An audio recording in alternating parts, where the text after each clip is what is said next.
به تعداد انسان‌هایی که کوچینگ رو تجربه کردن میشه تعاریف مختلفی رو برای این مهارت ارائه کرد. فراکوچ، مرکز آموزش کوچینگ ایران.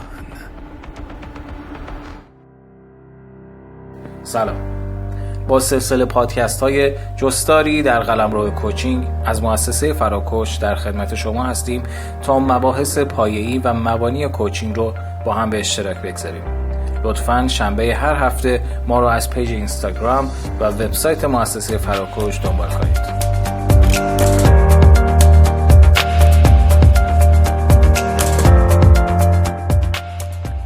این هفته به سراغ تعاریف کوچینگ از زبان افراد مطرح در این حوزه رفتیم. در ادامه این پادکست این تعاریف رو با هم میشنویم.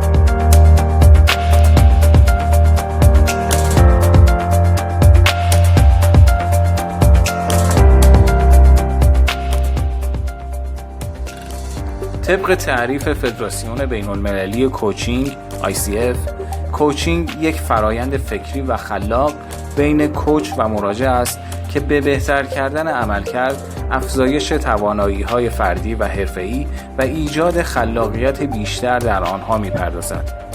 قطعاً این نوع ارتباط دو طرفه و مشارکتی خواهد بود و به طور کلی یک فرایند کوچینگ مؤثر بر درک، رفتار و یادگیری افراد تأثیر می‌گذارد.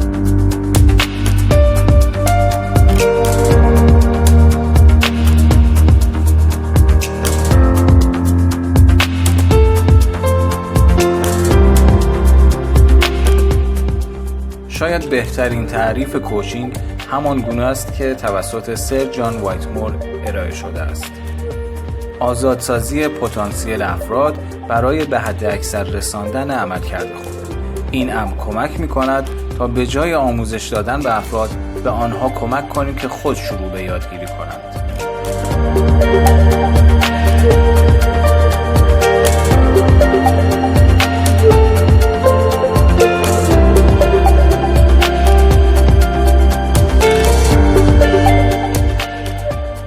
راسینسکی، نویسنده کتاب کوچینگ جهانی، تعریف کوچینگ را اینگونه بیان کرده است: کوچینگ هنر تسهیل در رهاسازی پتانسیل افراد برای دستیابی به اهداف مهم و معنادار است.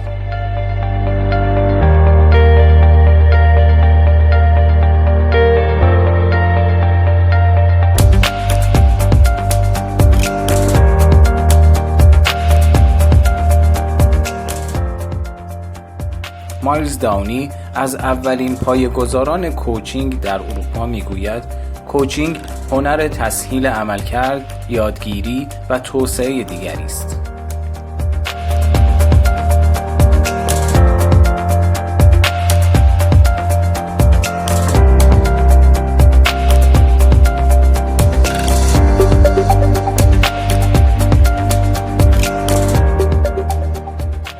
آنوبها دوهان، لایف کوچ و مدرس کوچینگ، این مهارت را اینگونه معرفی می کند: کوچینگ روشی برای یادگیری مرتبط با کار است که در درجه اول به مکالمات یک به یک متکی است.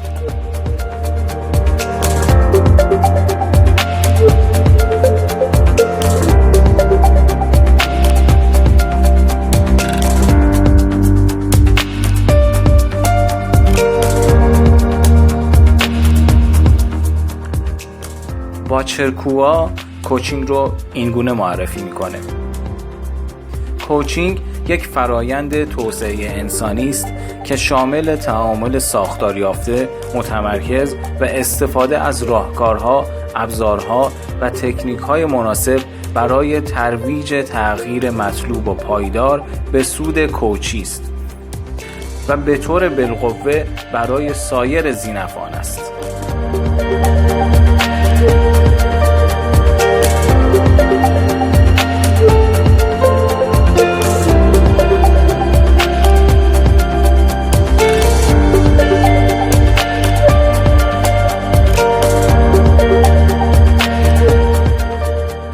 پروفسور کریستیان ون نوربرگ کوچینگ اجرایی را یک فرایند مکالمه معرفی می‌کند که این گفتگو منجر به تغییر در تفکر یا رفتار با هدف بهبود نتایج در زمینه‌های حرفه‌ای می‌شود.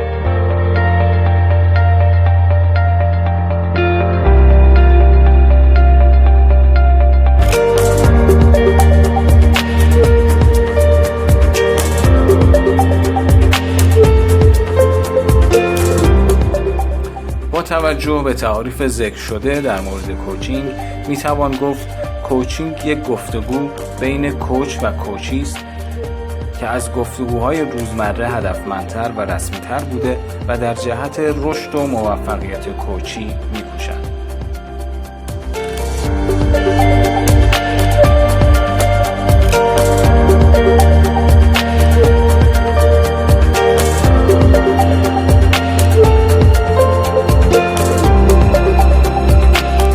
همانطور که در شروع بحث گفته شد، کوچینگ یک اتفاق ذهنی و درونی است و به تعداد انسان‌هایی که کوچینگ را تجربه کرده‌اند می‌توان تعاریف مختلفی از کوچینگ ارائه داد.